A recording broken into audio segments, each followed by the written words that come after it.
Bismillahirrahmanirrahim. Mohon izin apa suara saya bisa didengar?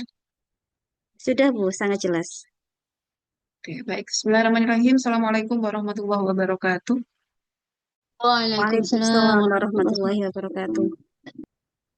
Bismillah, alhamdulillah, salatu wassalamu ala rasulillah wa ala alihi wa sahbihi wa mawala. Rabbi shrah li sadri wa yassir li amri wa hlul 'uqdatam min lisani yafqahu qawli. Amma ba'du. Yang kami hormati Dekan Fakultas Ilmu Keislaman, Ibu Dr. Siti Muawanatul Hasanah, MPD. Yang kami hormati Ibu Ketua Station Research Center, Ibu Isna Nurul Inayati, MPDI, beserta seluruh tim yang hadir. Yang kami hormati Bapak Dr. Saifuddin Malik selaku pemateri pertama pada kegiatan FIK berdampak siang hari ini. Juga kepada Bapak Ibu dosen yang hadir dan tentunya yang kami banggakan seluruh mahasiswa yang hadir dalam kegiatan FIK berdampak hari ini. Baik, mohon izin saya share screen terlebih dahulu terkait dengan materi pengabdian yang telah kami laksanakan dalam program FIK berdampak. Jadi seperti yang tadi sudah disampaikan oleh Ibu Moderator sekaligus Ibu Ketua PRC bahwa materi yang kemudian kemarin kami ambil adalah terkait dengan penguatan leadership dan kedisiplinan berbasis nilai peace education untuk menumbuhkan budaya damai. Kebetulan sasarannya adalah siswa-siswi di MTS Mambaul Ulu Pagelaran gitu. Jadi memang kemarin karena kami melakukan pengabdian basisnya adalah PAR sehingga memang kami melakukan observasi pendahuluan terlebih dahulu di MTS Mambaul Ulum untuk mengetahui kira-kira kebutuhan apa yang dibutuhkan oleh MTS Mambaul Ulum yang kemudian bisa kita kolaborasikan sehingga program FIK berdampak ini kemudian nanti bisa betul-betul berdampak bagi MTS Mambaul Ulum Pagelaran gitu. Nah, kemudian kenapa kami mengambil judul ini? Jadi sebetulnya kalau kita analisis dari judul ini ada tiga komponen, ada leadership, kemudian ada kedisiplinan dan ada nilai peace education. Nah, ini dilatar belakangi oleh hasil observasi kami dan tim di lapangan bahwa saat itu di MTS Mambaul Ulum kurang lebih setelah hampir 2 bulan teman-teman PPL itu sudah mengabdi di sana, itu diketahui bahwa ada kecenderungan kepemimpinan efektif yang kemudian masih pasif dilakukan oleh siswa. Jadi hal ini dibuktikan dengan misalnya OSIS. Saat itu OSIS tahun ajaran baru sudah berjalan 2 bulan lebih, namun OSIS belum juga terbentuk dan juga ditambah dengan beberapa kegiatan-kegiatan sekolah itu masih minim ada kontribusi dari siswa seperti itu. Kemudian juga terkait dengan kedisiplinan, nah ini juga disampaikan langsung oleh para pimpinan di MTS Mambal Ulum bahwa kedisiplinan juga masih kurang optimal, kemudian beberapa tata tertib masih dilanggar dan lain sebagainya. Dan hal ini juga menurut kami perlu dilakukan sebuah penguatan mengingat sebenarnya potensi yang ada di MTS Mambaul Ulum itu cukup besar. Jadi MTS Mambaul Ulum itu salah satu sekolah yang ada di lingkungan pesantren. Siswanya mayoritas adalah santri begitu. Kemudian juga masih ada beberapa siswa yang non mukim di pesantren. Artinya memang secara latar belakang sangat variatif siswa yang ada di MTS Mambar Ulum sehingga ini membuat kami di tim perlu melakukan beberapa sosialisasi dan kegiatan khususnya berhubungan dengan leadership dan kedisiplinan karena hubungan antar siswa itu bisa saling mempengaruhi. Siswa yang non mukim bisa mempengaruhi yang mukim di pesantren ataupun sebaliknya seperti itu. Kemudian berikutnya juga terkait dengan konflik. Karena latar belakang siswa yang tadi heterogen tadi, ini yang kemudian juga kami memutuskan untuk mengambil basis leadership dan kedisiplinannya adalah berbasis nilai peace education. Hal ini harapannya adalah dengan teman-teman mengetahui nilai-nilai peace education, kalau misalnya ada toleransi, empati, dan seterusnya, konflik atau gesekan yang terjadi di MTS Mambaul Ulum bisa diminimalisir. Nah, kemudian secara singkat mungkin kami menggambarkan terkait dengan kegiatan dari program pengabdian FIK berdampak yang kami lakukan. Ini dimulai dengan identifikasi perencanaan, observasi, wawancara, dan seterusnya kepada beberapa pihak. Sehingga memang betul-betul kami mendapatkan judul yang sesuai dengan kebutuhan dari lembaga terkait. Kemudian berikutnya setelah sudah melakukan proses identifikasi, kami mulai melakukan persiapan sampai dengan proses persiapan pelaksanaan kegiatan. Nah, untuk aksi nyata yang kami lakukan adalah kami membuat semacam workshop terkait dengan penguatan leadership dan kedisiplinan berbasis nilai business education yang kemudian kami laksanakan di MTS Mamba Hulu. Hanya saja memang saat itu karena jumlah siswanya cukup banyak dan terkendala ruang, sehingga saat itu kami memutuskan hanya beberapa perwakilan saja yang mengikuti kegiatan workshop ini.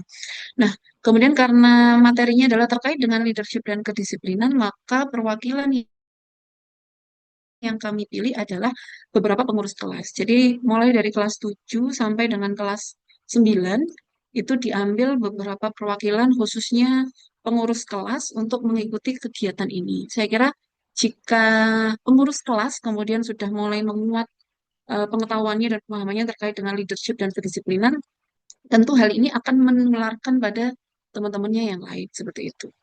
Kemudian setelah aksi nyata yang kami lakukan pada tanggal 2 Oktober, mohon maaf 2 September, kemudian berikutnya dilaksanakan monitoring dan evaluasi, refleksi sampai dengan tindak lanjut dan laporan seperti itu. Nah, kemudian karena sasarannya adalah siswa gitu ya. Jadi kemarin kami mengawali pembahasan itu tentu terkait dengan leadership. Seperti yang kami sampaikan tadi bahwa ada 3 poin penting yang menjadi titik penting dalam kegiatan FIK berdampak yang kami lakukan, yaitu leadership, kedisiplinan, dan nilai peace education. Nah, kemudian mengutip dari Konstitusi UNESCO 1945, di sini kami mengawali dengan pernyataan bahwa karena perang itu dimulai, perang dalam hal ini adalah konflik gitu ya, dimulai dari pikiran manusia, maka dari pikiran manusialah perjuangan terhadap perdamaian harus dilakukan. Nah, titik tekan di sini adalah berarti nilai-nilai peace education yang juga menjadi landasan dalam kegiatan-kegiatan yang ada di UNIRA itu kemudian harus diperjuangkan di antaranya melalui pikiran manusia seperti itu. Nah, oleh karenanya workshop yang kami pilih ini juga bagian dari ikhtiar supaya beberapa mindset dari teman-teman sasaran kami saat itu adalah siswa di MTS Mambaul Blue itu juga mulai terbuka, khususnya yang berkaitan dengan leadership dan kedisiplinan. Jadi kalau kami boleh menggambarkan apa yang kami lakukan saat itu adalah kami mengawali dengan pemahaman terkait dengan perbedaan antara leadership dan boss begitu. Karena eh, beberapa siswa masih memahami bahwa ya kalau kita jadi ketua berarti kita ini bosnya gitu. Artinya yang lain harus mengikuti gitu. Padahal ada perbedaan yang signifikan antara leader dengan bos seperti itu. Nah, ini kemudian kemarin kami awali dengan menyajikan beberapa gambar, kemudian teman-teman menganalisis apa sih perbedaan antara leader dan bos berbasis dari gambar ini, begitu. Kemudian selanjutnya dilanjutkan dengan proses pemetaan, apa itu bos, apa itu leader, dari segi aspek ini, kemudian perbedaannya seperti apa, begitu, sehingga pada akhirnya teman-teman itu memahami bahwa oh ternyata ketika ditunjuk menjadi ketua kelas, ketika kemudian menjadi seorang leader itu berbeda dengan bos. Ada berbagai prinsip cara memimpin, kemudian fokusnya sampai dengan motivasi dalam memimpin itu cukup berbeda antara leader dengan bos gitu. Nah, kemudian juga kami sampaikan terkait dengan 5 level kepemimpinan. Sebenarnya ini ketika disampaikan pada siswa yang notabene masih berusia SMP, sebenarnya mungkin ini terlalu berat gitu ya. Tapi karena ini kami diseminasikan pada mahasiswa, ini saya kira cukup relevan gitu. Artinya ketika seseorang dalam hal ini di MTS Mbak Ulum yang kemudian rata-rata kepemimpinannya masih pasif, kemudian mereka ikut organisasi juga masih pasif, itu kami menyadari bahwa beberapa peserta yang masuk dalam workshop tersebut itu posisinya dalam level kepemimpinan itu masih positional leader. Jadi apa sih sebenarnya positional leader? Positional leader itu kan berarti teman-teman siswa saat itu yang jadi pengurus kelas itu rata-rata memang ditunjuk dan menjadi ketua, misalnya menjadi leader karena memang teman-teman yang lain tidak mau. Gitu. Jadi ini merupakan keterpaksaan dalam tanda kutip gitu sehingga posisi leadernya hanya sebagai posisional dan ini secara level memang masih level nomor satu atau level paling rendah gitu. Nah, namun kemudian walaupun secara positional leader ini bisa ditingkatkan menjadi beberapa level atasnya. Misalnya dari positional leader yang awalnya hanya ditunjuk gitu. Nanti suatu saat ketika ini dicoba, kemudian teman-teman menyanggupi, artinya ketika memang sudah ditunjuk jadi ketua, ya sudah disanggupi aja. Memang mungkin levelnya masih positional leader gitu. Tapi kemudian nanti bisa bertambah menjadi permission leader. Apa itu kemudian permission leader? Permission leader itu berarti ketika dia itu ditunjuk menjadi ketua misalnya atau menjadi leader, tapi memang teman-temannya itu senang gitu ya, atau teman-temannya itu memang mengharapkan dia yang jadi ketuanya. Nah ini kan berarti sudah satu level naik. Yang awalnya mungkin ya pokoknya pokok jangan saya, akhirnya saya nunjuk orang begitu, tapi kemudian ketika levelnya sudah naik, permission itu memang sifatnya ditunjuk, ditentukan oleh yang lain, tapi memang teman-temannya mengharapkan hal itu. Nah level ini kemudian bisa semakin naik menjadi production leader misalnya. Kalau production leader itu memang yang dia menjadi leader karena kualitasnya sudah teruji. Nah, supaya tahu kualitasnya teruji itu kan memang harus melewati dua anak tangga bawahnya. Harus position dulu, kemudian harus dibuktikan kepemimpinannya seperti apa. Kemudian setelah itu teman-temannya merasa senang kalau dia yang jadi pemimpin, akhirnya jadi permission. Setelah itu sudah teman-temannya senang, akhirnya teman-teman tahu kualitas dia dalam memimpin, akhirnya jadi production leader. Kemudian level berikutnya ketika sudah jadi production leader bisa jadi people development. Jadi artinya dia jadi seorang leader tapi bukan hanya sekedar memimpin, tapi dia bisa mengembangkan anak buahnya gitu. Dalam tanda kutip, teman-temannya ikut berkembang gitu. Karena leadernya juga berkembang. Dan leader itu betul-betul menuntun teman-teman lainnya untuk bisa berkembang bersama-sama. Sampai nanti level tertingginya adalah pinnacle leader. Di mana kalau pinnacle leader ini tentu yang memang sudah punya karakteristik kepemimpinan secara komplit gitu, yaitu yang mana level atasnya. Nah, dari hasil observasi yang kemudian teman-teman itu ternyata sifat leadership-nya itu masih positional leader, maka tentu dalam workshop tersebut akhirnya kami menyampaikan beberapa hal terkait dengan misalnya cara-cara menjadi seorang pemimpin yang sukses gitu. Kenapa? Karena memang mereka rata-rata adalah ditunjuk dan terpaksa gitu sehingga memang tidak punya apa istilahnya, tidak punya gairah begitu ya, tidak punya keinginan begitu untuk kemudian menjadi eh, next leader yang levelnya lebih tinggi.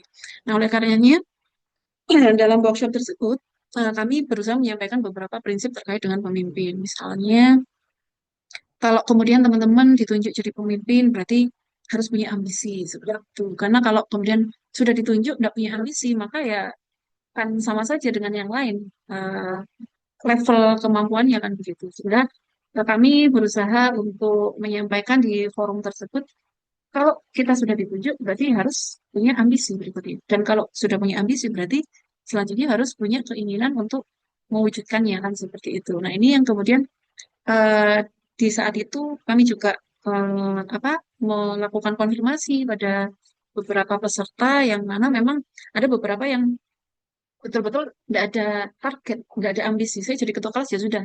Tapi kemudian setelah itu kami mulai memasukkan prinsip-prinsip ini, akhirnya kemudian mereka baru menyadari, oh ya berarti kalau saya sudah ditunjuk jadi ketua, saya harus punya ambisi. Mau saya bawa kemana kelas ini, misalnya seperti itu.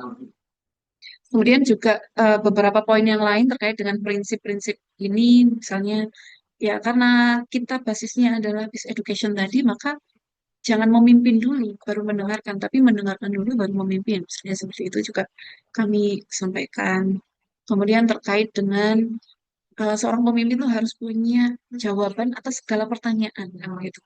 Maka supaya kita punya jawaban atas segala pertanyaan, berarti kita harus tahu kita itu mau ke arah mana, bagaimana kita mencapainya, perannya apa, gitu. Karena juga di momen tersebut kami juga menyampaikan bahwa tugas pemimpin itu sebenarnya bukan harus menguasai segala hal gitu, tapi yang penting adalah harus bisa membagi berbagai tugas yang ada, membagi habis segala tugas, dan memberikan peran kepada masing-masing anggota kan seperti itu. Sehingga yang penting kita tahu arahnya, kemudian kita tahu kompetensi dari anggota kita, peran yang bisa diberikan seperti itu. Terus sampai dengan saat itu proses bagaimana membuat visi dan seterusnya itu juga kemudian kami sampaikan. Termasuk juga bahwa leader atau pemimpin itu harus punya rasa ingin tahu. Jadi eh, kami tidak hanya sekedar menyampaikan bahwa ya pemimpin harus seperti ini, tapi juga karena saat itu objek kami atau responden atau kemudian siswa yang terlibat dalam proses pengabdian itu adalah masih siswa yang mana harus dibangkitkan semangat belajarnya, maka kami juga menyampaikan bahwa pemimpin itu harus tahu banyak hal. Dan pemimpin itu minimal harus selalu ingin tahu. Ketika pemimpin itu selalu ingin tahu, maka dia akan tahu banyak hal kan seperti itu. Kemudian juga, nah ini terkait dengan kami kaitkan dengan peace education tadi, terkait dengan konflik. Maka menjadi seorang pemimpin tidak boleh mendengarkan hanya satu sisi saja, tapi harus selalu berusaha untuk mendengarkan dari dua sisi, supaya nanti tindakan yang diambil kemudian jelas, terukur, dan objektif. Kemudian yang terakhir yang kami sampaikan adalah terkait dengan persiapan, gitu. Karena seperti kembali lagi pada prinsip yang pertama tadi, teman-teman itu harus punya visi, punya ambisi, maka bagaimana supaya mewujudkannya tentu harus punya rencana. Karena ada pepatah mengatakan jika kita gagal membuat rencana, maka kita sedang merencanakan untuk gagal kan seperti itu. Maka, proses itu yang kemudian juga harus dimiliki gitu ya, harus difahami oleh teman-teman peserta workshop penguatan leadership saat itu. Yang ini saya kira juga bersifat global gitu. Artinya teman-teman mahasiswa di sini juga sama gitu. Ketika kita itu levelnya masih positional leader, maka kita masih sangat bisa untuk next level. Tapi kemudian bagaimana kiat-kiat yang harus kita lakukan supaya bisa menuju pada next level berikutnya, seperti itu. Nah, dari leadership kami kemudian juga sampai pada komponen berikutnya. Karena selain leadership, hal yang kemudian dikeluhkan oleh pihak sekolah adalah terkait dengan kedisiplinan. Maka dari proses kepemimpinan, kemudian kami mengkaitkannya dengan proses kedisiplinan, bahwa kita tahu gitu ya, bahwa setiap orang itu adalah pemimpin, gitu. Minimal menjadi pemimpin untuk dirinya sendiri kan seperti itu. Dan ketika kita menjadi pemimpin untuk dirinya sendiri, maka ini adalah kedisiplinan, gitu. Karena pemimpin terbaik itu adalah yang disiplin terhadap dirinya sendiri sebelum menuntut orang lain. Nah, ini yang kemudian juga kami sampaikan di forum tersebut sebagai pengikat antara leadership dengan kedisiplinan. Gitu. Nah, kemudian pemahaman terkait disiplin sampai dengan bentuk disiplin yang perlu dilakukan oleh siswa MTS ini juga kami sampaikan, dan tentunya adalah terkait dengan self disiplin. Karena kembali lagi mohon maaf, siswa yang ada di MTS Mambalun saat itu kan cukup heterogen gitu. Sehingga self disiplin ini menjadi poin utama, apalagi bagi siswa-siswa yang saat itu memang latar belakangnya adalah dari pesantren. Mereka punya banyak sekali kegiatan. Banyak dikeluhkan oleh eh, teman-teman maupun guru di pihak sekolah itu adalah saat di kelas siswa-siswi itu hadir gitu, tapi kemudian hadir hanya jasmaninya, rohaninya eh, tidak ada. Misalnya mereka tidur gitu, atau mungkin melamun dan seterusnya gitu. Maka proses manajemen diri ini menjadi penting. Nah, di forum tersebut juga kemudian self disiplin ini kami sampaikan karena erat kaitannya dengan proses kedisiplinan seperti itu.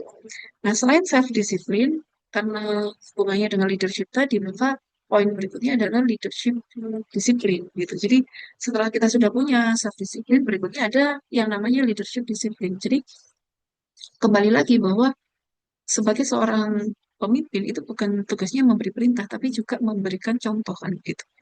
Maka disiplin sebagai leader itu juga perlu menjadi pembahasan utama gitu. Misalnya adalah terkait dengan keteladanan. Tadi diskusi di awal termasuk juga saat forum saat itu, teman-teman sudah bisa memahami apa perbedaan seorang leader dengan bos dan bahwa cara memimpin seorang leader itu salah satunya adalah dengan keteladanan. Karena dengan keteladanan itu akan cukup minim konflik sehingga nilai-nilai budaya damai itu bisa diterapkan. Nah, bagaimana mungkin kemudian ketika self disiplin itu tidak diterapkan oleh leader, oleh pemimpin saat itu, misalnya dia datang terlambat, tapi kemudian ketika ada peserta didik yang terlambat dia marah. Nah, itu kan tentu akan menimbulkan konflik gitu.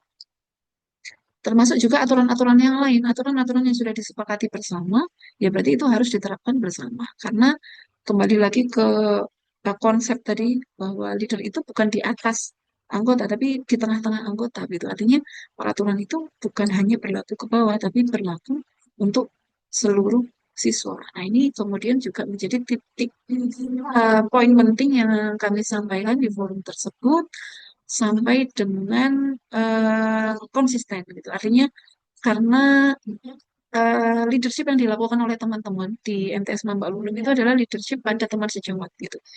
Yang kemudian tidak menutup kemungkinan ketika ada inkonsistensi atau ketidakkonsistenan penerapan hukuman atau penerapan reward, misalnya ketika teman-temannya ini cenderung merupakan teman dekat, maka tidak dihukum misalnya dan seterusnya.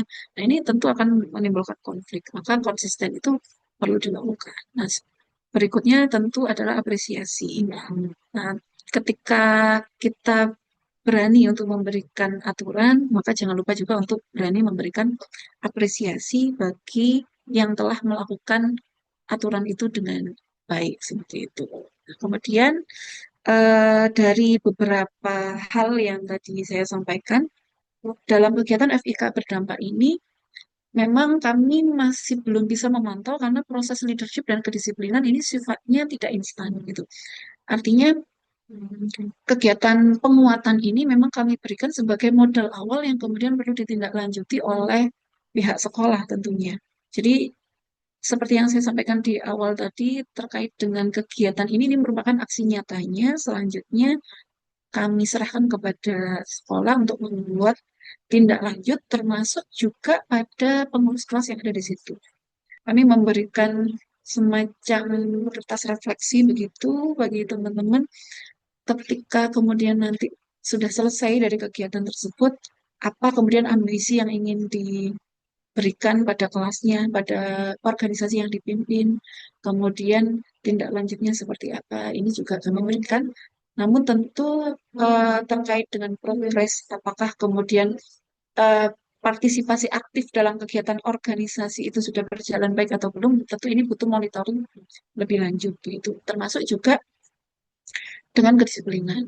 Eh, saya kira yang penting adalah kembali lagi ke mindset tadi, karena perang itu dimulai dari pemikiran, maka ya disinilah tugas kita adalah menyampaikan melalui pemikiran juga. Dari pemikiran itu kami berharap tentu apa yang sudah kami sampaikan saat itu bisa diserap dan diimplementasikan oleh teman-teman peserta, kemudian bisa ditindaklanjuti dengan baik. Mungkin itu singkat sekilas terkait dengan kegiatan kami dalam program FIK berdampak terkait dengan penguatan leadership dan kedisiplinan berbasis nilai based education dengan harapan supaya tumbuh budaya damai siswa di FTS Member. Mungkin itu yang bisa kami sampaikan. Selanjutnya kami kembalikan kepada moderator Ibu Doktor Kandidat Doktor Isna Nurul Inayat. Terima kasih.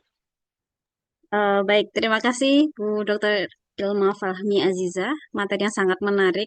Jadi berkaitan dengan penguatan leadership dan kedisiplinan berbasis nilai peace education untuk menumbuhkan budaya damai siswa di MTS Mambaul Ulum Pagelaran. Dua materi hari ini memang sangat menarik teman-teman sekalian, teman-teman mahasiswa sekalian. Dua-duanya sama, mungkin objeknya adalah mungkin siswa di level pendidikan menengah pertama.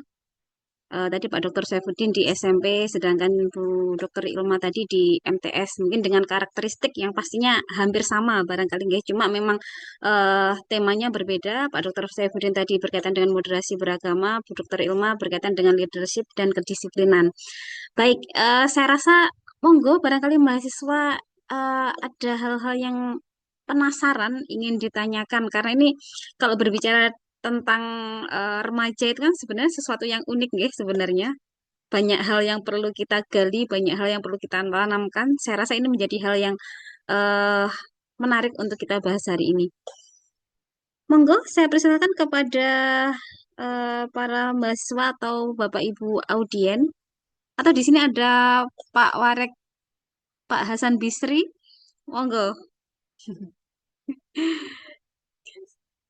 Ya, sebetulnya beliau sedang di perjalanan. Tasbihnya itu loh, tasbihnya ini. Tasbih kok jadi cantolan, bukan dipegang tangan. Gimana itu?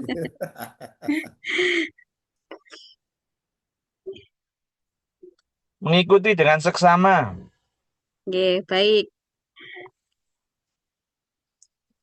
Monggo teman-teman mahasiswa, ini ada Mbak Ananda, sepertinya sudah on cam, sepertinya siap-siap mau bertanya.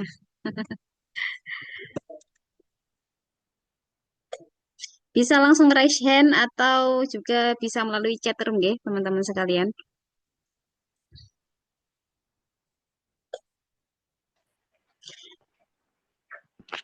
Permisi Bu Dr. Isna, izin bertanya mengenai dua Ya, materi monggo. tadi yang sangat menarik.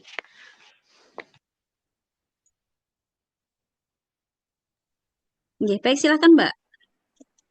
Oke. Terima kasih atas waktunya. Saya Ananda Maulidatul Aulia, mahasiswa PAI semester 7.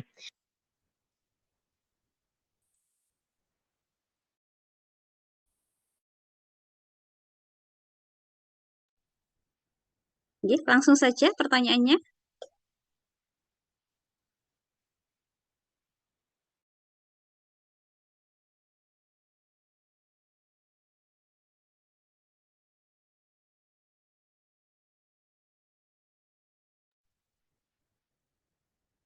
Nah, sepertinya ini mungkin terkendala sinyal Bapak Ibu tiba-tiba menghilang.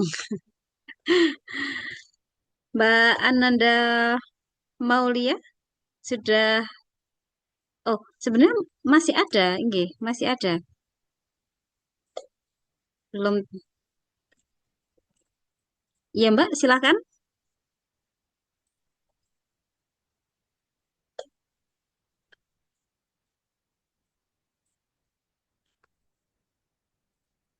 Nah, barangkali masih terkendala sinyal ini Bapak Ibu. Nggih. Atau saya ini di teks aja. Baik, mungkin bisa jika sinyalnya di sana susah, barangkali bisa ditulis di chat room, nanti saya bacakan. Baik Bu. Baik, barangkali masih ada dari mahasiswa lain selain Mbak Ananda Maulia.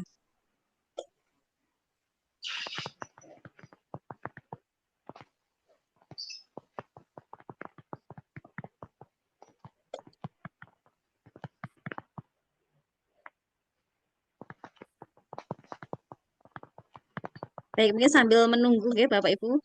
Sebenarnya saya sangat tertarik dengan materi hari ini. Eh, saya pernah ini mendampingi mahasiswa sih Bu Ilma dulu.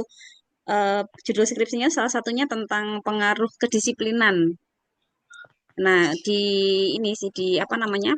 Dengan lokus penelitiannya di eh, pesantren begitu. Jadi kan memang ada semacam stereotip ya di masyarakat itu yang kadang atau mungkin di sekolah yang dia sekolahnya itu sebagian siswanya itu berasal dari pesantren, sebagiannya mungkin dari apa masyarakat umum begitu. Akhirnya biasanya muncul stereotip bahwa teman-teman yang dari pesantren itu kadang apa ya stereotipnya kurang disiplin begitu loh, kurang disiplin. Nah, yang mau saya tanyakan apakah di sana mungkin di MTS yang laksanakan program FIK berdampak dari Bu Dokter Ilmai juga terjadi hal yang demikian atau bagaimana? Karena kalau saya amati sih sebenarnya ya tidak juga sih sebenarnya kalau saya lihat itu tidak juga karena memang indikator kedisiplinan itu kan tidak tidak hanya satu atau dua yang berkaitan dengan kedatangan Wes itu lo tepat lo. waktu atau tidak kan tidak hanya Meeting. seperti itu sebenarnya. Digendong Tapi ya kalau di lo sana ya. seperti apa? Kedisiplinan yang dimaksud Eh, itu eh. lebih luas dari hanya sekedar kedatangan di awal waktu atau Bagaimana Bu Ilma? Baik, terima kasih Bu Isna. Jadi memang sharing ya waktu kami sampai di lokasi lembaga di MTS Pulau Ulum saat itu memang bahkan dari para gurunya itu sudah menyampaikan permintaan maaf mewakili siswanya gitu. Jadi di awal itu beliau langsung menyampaikan seperti ini, mohon maaf nih, nanti kalau kemudian misalnya siswa-siswi kami, gitu ya, siswa-siswi kami itu misalnya berbeda dengan siswa-siswi yang ada di sekolah negeri gitu. Nah, waktu itu saya juga, "Loh, kenapa seperti itu gitu? Padahal kan ini siswa yang justru latar belakangnya mayoritas dari pesantren gitu. Nah, ternyata memang mayoritas siswa yang ada di sana itu adalah ya, siswa yang rata-rata mungkin di Malang Selatan seperti itu ya. Yang kemudian memang tinggal di pesantren itu mayoritas dipaksa oleh orang tuanya gitu. Sehingga mungkin bagian dari pemberontakan-pemberontakan itu adalah eh, rasa sopan kepada guru misalnya. Kemudian beberapa aturan tidak dilakukan itu juga bagian dari hal tersebut gitu. Yang kemudian juga kami memahami bahwa ini memang seharusnya stereotip yang harus dirubah gitu ya. Jadi eh, banyak kemudian ketika, mohon maaf misalnya ketika santri gitu sekolahnya di sekolah negeri itu kemudian banyak yang menganggap justru santri ngantukan kan begitu. Nah ini kan sebenarnya sayang sekali gitu. Justru santri latar belakangnya Islam ini justru harus menunjukkan keunggulannya bahwa santri itu berprestasi, misalnya santri itu tertib dan seterusnya gitu. Maka memang stereotip itu juga muncul di sekolah tersebut. Saya kira itu juga sesuatu yang umum, tapi tidak menutup kemungkinan sebenarnya ketika manajemen waktu, self discipline itu betul-betul terinternalisasi di peserta didik, saya kira sebenarnya stereotip itu perlahan-lahan nanti bisa ini ya, bisa terhapus gitu. Apalagi memang karena ada campur tadi ya antara yang mukim dengan non mukim itu memang ada sangat upaya saling mempengaruhi gitu. Sayangnya kalau saling mempengaruhinya itu pengaruh yang negatif, nah itu yang kemudian berbahaya, yang mungkin punya hal negatif dipengaruhkan, diberikan pengaruh pada yang non-mukim ataupun sebaliknya gitu. Seandainya yang diberikan pengaruh itu adalah hal positif, itu kan tentu sinergi yang luar biasa. Memang kondisinya saat itu sama sebenarnya, tapi saya yakin sebenarnya perlahan-lahan pasti nanti bisa ganti stereotip tersebut. Baik, terima kasih Bu Dr. Ilma. Ini di chat room ada dua penanya, Bapak Ibu.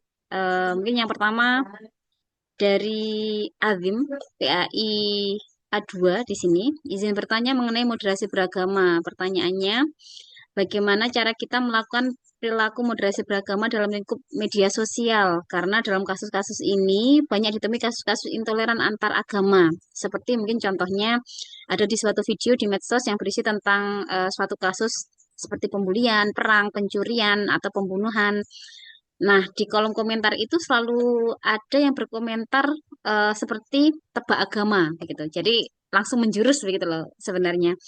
Tentu saja itu merupakan hal yang intoleran dan bertolak belakang dengan prinsip moderasi beragama yang telah kita pelajari. Dan tentu saja kita akan moderasi tidak melihat perkara seperti itu dan kita diam saja. Kita tidak bisa diam saja, intinya seperti itu. Kira-kira bagaimana cara kita menanggapi dan lakukan untuk menyikapi hal-hal tersebut. Jadi moderasi beragama di media sosial nih Pak Din. Studi kasusnya seperti itu. Oke, saya persilahkan kepada Bapak Dr. Saifuddin untuk menanggapi pertanyaan dari Mas Azim, PAI A2. Oke, monggo Pak Din. Ya, baik. Terima kasih ya. Kalau terkait dengan media sosial ya, saya kira tidak hanya kaitannya dengan moderasi beragama ya, banyak hal ya. Itu memang hampir semuanya itu di luar kendali kita gitu ya. Jadi luar biasa ya. Karena memang hampir semua orang sekarang itu bisa menulis bebas tanpa tanggung jawab. Ya, pokoknya nulis saja kan gitu. Ya, ini benar atau enggak, ini luar biasa.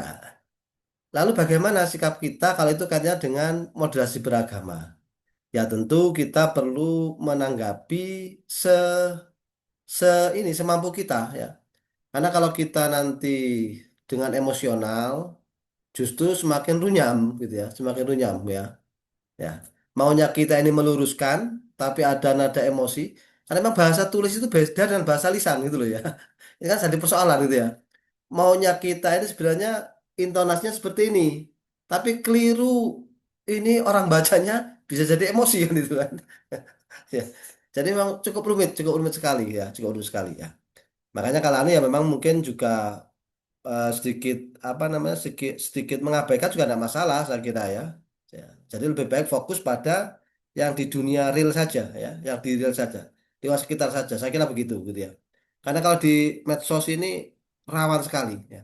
Sekali kita apa masuk di sana berkomentar, kemudian ada komentar balik terus gitu, bisa jadi panjang ya, bisa jadi panjang sekali. Apalagi ada dengan agama ya, panjang sekali. Begitu saya kira ya.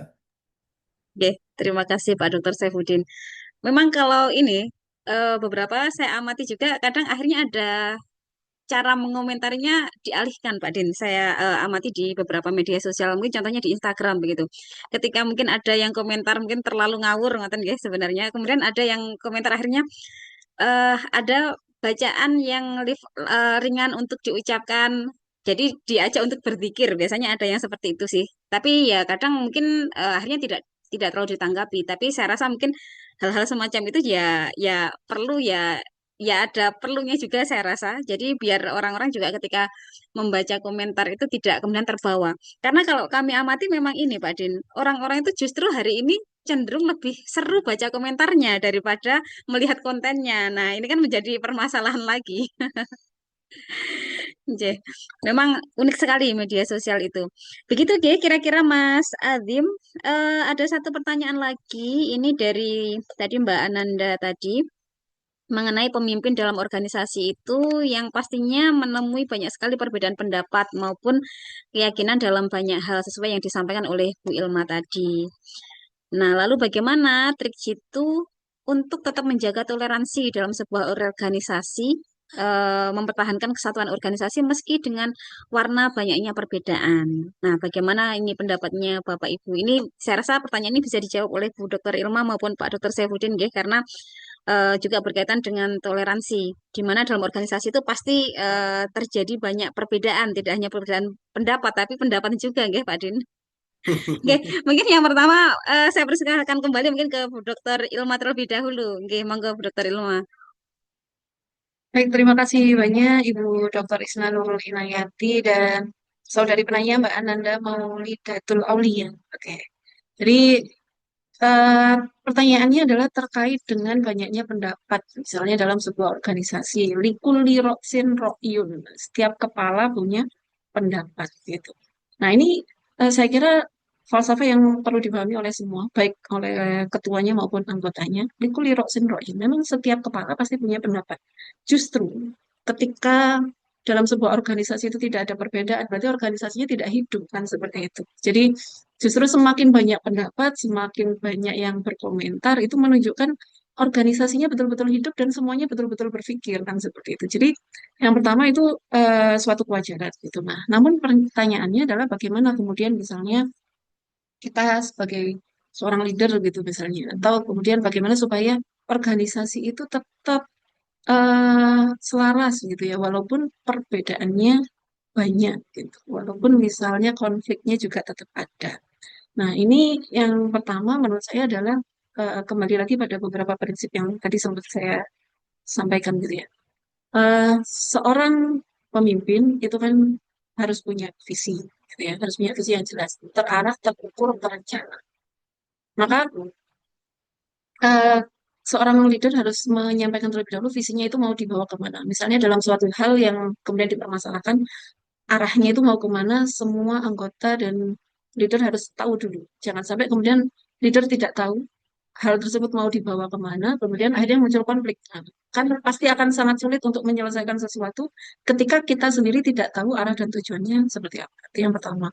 Kemudian yang kedua, tentu karena banyaknya perbedaan pendapat, maka tentu bisa dianalisis bersama. Kira-kira dari pendapat tersebut, mana yang eh, minim risiko gitu ya, mana yang misalnya dari beberapa keputusan yang akan diambil gitu, mana yang paling minim risiko dan mana yang kemudian kelebihannya paling banyak. Itu yang kemudian bisa kita jadikan landasan untuk mengambil keputusan itu, walaupun pendapat mayoritas mungkin berbeda gitu ya. Jadi hal itu perlu dilakukan dan saya kira ketika leadership mohon maaf, ketika seorang leader itu memiliki pemahaman yang lebih banyak, makanya tadi kan di prinsip pemimpin sukses itu leader itu harus selalu ingin tahu sehingga pengetahuannya banyak.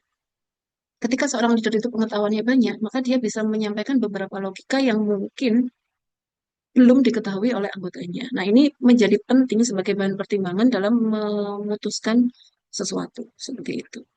Kemudian yang berikutnya, bagaimana tetap menjaga gitu ya supaya kesatuan organisasi itu tetap utuh adalah ya harus dipahami bahwa memang likuli roksin rokyun tadi bahwa semua orang bebas berpendapat dan pendapatnya harus berbeda memang jangan semuanya sama gitu. Tapi kemudian ketika keputusan itu sudah diputuskan maka semuanya siap atas konsekuensi dari apa yang kemudian sudah diputuskan bersama. Tentu tidak boleh kemudian karena misalnya yang usul itu lebih dekat dengan kita, itu menjadi alasan subjektif kita menerima pendapat tersebut gitu, tapi tadi harus diukur betul yang mana yang minim risiko, kemudian dibuat sebuah keputusan yang objektif, kemudian juga ketika keputusan sudah dibuat, maka bersama-sama kita tanggung konsekuensinya. Dalam hal ini juga sama, leader juga harus siap menanggung konsekuensi atas apa yang diputuskan. Dan sebenarnya itu adalah bentuk kedewasaan. Ketika kita sudah berani mengambil keputusan dan kita siap atas konsekuensinya, berarti teman-teman sudah dewasa. Seperti itu. Mungkin itu kalau dari saya mungkin bisa ditambahkan oleh Dr. Saifuddin. Oke, monggo Pak Din. Ya, baik. Terima kasih. Eh, Memang kepemimpinan yang baik itu bukan hanya sekedar kur ya. Kur pun juga ada suara satu, suara dua, suara tiga sehingga menjadi indah kan gitu ya. Jadi tidak hanya satu suara gitu ya. Nah, dan memang eh, dalam kepemimpinan itu memang tadi Bu Ilma menyampaikan di awal itu leadership atau leader itu berbeda dengan bos kan begitu ya. Jadi yang banyak sekarang justru adalah leader ataupun leadership kepemimpinan justru yang bergaya bosi kan itu kan. Ini kan jadi persoalan gitu ya, jadi persoalan jadinya ya. Nah, kemudian jiwa pemimpin yang baik itu memang harus punya jiwa apa seperti pawang ya, berjiwa pawang. Pawang itu kan mampu eh, apa namanya mengelola apapun ya yang berbeda-beda sudah siap saja. Ya. Ini gambarannya mohon maaf ini seperti Pak Yos Prayogo itu ya. Itu berjiwa pawang gitu ya, berjiwa pawang. Sehingga apapun ya sudah dirawat semuanya ya. Jenis hewan apapun mohon maaf ini misalnya gitu ya. Itu dirawat jadi satu sudah. Bagaimana semuanya itu mengarah ke satu tujuan yang penting. Nah, cuma kemampuan untuk bagaimana mengelola SDM yang berbeda, pendapat yang berbeda untuk mengarah satu tujuan itu dibutuhkan kebesaran jiwa ya, dibutuhkan kekuatan. Ya itu tentu tidak cukup hanya kekuatan logika ya. Karena kalau logika saja ya tadi kulurok sin rok yun pasti akan tidak berhenti pada pendapat saling eyel-eyel kan itu. Nah, maka perlu ada kekuatan yang lain ya, yakni kekuatan rohani tentunya ya. Pak Imam Surayogo itu kan punya luar biasa kekuatan rohani sehingga sukses ya memimpin UIN dalam percepatan dari apa namanya dari Stein dari Fakultas Tarbiyah menjadi Stein menjadi UIS menjadi UIN luar biasa itu salah satu contoh ya saya kira begitu tambah sedikit karena Bu Ipa lebih ahli dalam leadership saya kira Baik, matur nuwun Bu Dr. Ilma dan Pak Dr. Saifuddin. Barangkali masih ada lagi. Saya berikan kesempatan satu pertanyaan lagi eh, untuk para pemateri hari ini. Monggo. Dan saya eh, sampaikan bahwa ini nggih, untuk teman-teman mahasiswa di grup sudah saya kirimkan link daftar hadir pada kegiatan siang hari ini. Monggo bisa segera diisi. karena nanti akan saya tutup linknya pada pukul 12. Jadi ketika webinar hari ini selesai, maka link juga akan saya tutup. Masih ada? Baik, terakhir dari saya, Pak Din dan Bu Ilma. Eh, Berkaitan dengan program yang telah dilaksanakan, kira-kira hambatannya kira-kira nopo? Baik yang dialami Bu Dr. Ilma maupun Pak Dr. Saifuddin. Karena mungkin dengan waktu yang sangat singkat, nggih, saya rasa program FIK berdampak kemarin memang cukup sat-set buat satu bulan sudah mulai dari apa namanya eh seleksi proposal sampai pelaksanaan sampai pelaporan dan alhamdulillah mulai hari ini sudah mulai bisa didiseminasikan untuk hasil program FIK berdampak. Nah, mungkin bagi kami yang ada di tim BRC barangkali kami juga perlu tahu kira-kira kendala yang Bapak Ibu hadapi selama program ini apa sehingga nanti ini akan kami jadikan masukan untuk perbaikan di program-program selanjutnya. Oke. Monggo, barangkali Pak Dr. Saifuddin dulu. Ya, sebenarnya apa ya? Sudah cukup bagus lah saya kira ya. Memang kadang kita itu gini, diberi waktu panjang pun belum tentu menjadi jaminan bahwa akan selesai dengan baik. Gitu kan. Justru kadang di press itu menjadi eh, kekuatan tersendiri, harus segera selesai. Nah, itu kan. Nah, itu kan satu pilihan ya. Kita mau kerja cepat dengan press waktu atau molor juga nggak selesai-selesai gitu kan. Nah, saya kira nggak ada persoalan soal waktu gitu ya. Kemudian kalau soal biaya itu selama ada kemauan, saya kira selama ada kemauan, berapapun biaya itu tidak ada persoalan. Ini saya kira hari ini menjadi bukti nyata bahwa, mohon maaf, dengan biaya yang tidak begitu banyak, begitu ya, kita bisa melaksanakan, ya, bisa melaksanakan ini. Jadi yang penting ini menjadi trigger, menjadi pemicu untuk bagaimana kita bersemangat mengembangkan keilmuan di FIK. Keilmuan baik yang mengacu pada visi misi Prakarsa Khairul Ummahnya maupun visi misi prodinya ya, visi misi prodinya. Nah, karena gini prodi PAI ya berarti pengembangan keilmuan-keilmuan keagamaan Islam ya, baik di metode pembelajarannya, baik di media pembelajarannya maupun manajemennya ya, kurikulum dan lain-lain. Ya, ini luar biasa ya, luar biasa. Saya harus apa terus digalakkan saya kira ya. Syukur-syukur, syukur-syukur ini ya, seperti cita-cita Bu Isna itu. Ini kan kita paling tidak sudah punya eh, bank proposal kecil ya. Oke, Yang nanti suatu usulan. saat ketika ada ada tawaran dari funding luar, apakah dari Kemenak atau dari Dikti atau dari yang lain, kan bisa segera kita modifikasi ya dengan skala yang lebih besar sesuai dengan yang dikehendaki oleh funding itu. Nah, ini luar biasa ya. Saya kira alhamdulillah ya. Terima kasih Bu Isna. Oke, matur nuwun Pak Din atas masukannya. Dari Bu Dokter Ilma, monggo. Baik, terima kasih Bu Isna. Sebelumnya tentu apresiasi untuk teman-teman PRC yang luar biasa menyelenggarakan program FIK berdampak ini begitu. Memang ya bisa dibilang memang waktunya relatif lebih singkat begitu. Tapi saya kira ini juga masih berjalan lurus dengan luaran yang diminta gitu. Artinya ketika memang nanti luarannya lebih berat, ya otomatis itu akan berimplikasi pada waktu yang betul lebih panjang dan kemudian juga biaya yang pasti lebih tinggi gitu. Alhamdulillah kan ini luarannya yang diminta hanya laporan gitu, tidak sampai submit jurnal dan lain sebagainya, sehingga saya kira dengan biaya dan waktu seperti itu kami masih bisa menyesuaikan gitu. Cuma mungkin misalnya karena kami ini kan berusaha untuk melibatkan mahasiswa gitu. Nah, namun mahasiswa itu mayoritas mungkin beberapa misalnya yang sudah semester 6 atau semester 5 itu kan sudah dapat metode penelitian gitu. Tapi mereka jarang yang kemudian memahami terkait dengan metode-metode pengabdian. Nah, barangkali misalnya dari PERC nanti mengadakan semacam apa workshop atau sosialisasi gitu terkait dengan metode-metode pengabdian yang sebenarnya ini sudah mereka lakukan ya saat KKN sebenarnya gitu. KKN, Tapi betul.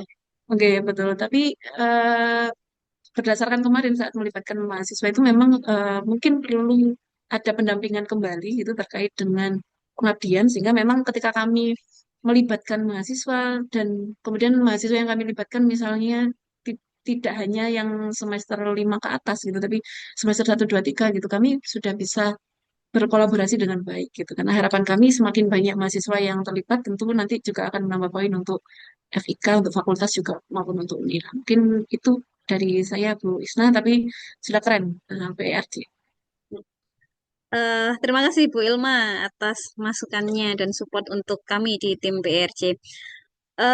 Bapak Ibu sekalian, ini karena sudah mendekati waktu zuhur, jadi kami rasa sudah cukup untuk sesi webinar series pertama terkait diseminasi hasil program FIK berdampak 2025 pada siang hari ini. Insya Allah nanti masih ada 3 webinar series yang akan kami jadwalkan juga pada bulan Oktober ini. Jadi teman-teman mahasiswa monggo nanti bisa mengikuti di webinar-webinar selanjutnya. Insya Allah nanti kalau tidak hari Selasa, hari Rabu akan kami informasikan selanjutnya nanti di grup mahasiswa di fakultas begitu. Baik, saya ucapkan terima kasih ke Bapak Dr. Saifuddin MPD, Bu Dr. Ilma yang hari ini telah berkenan untuk eh, sharing hasil program FIK berdampaknya.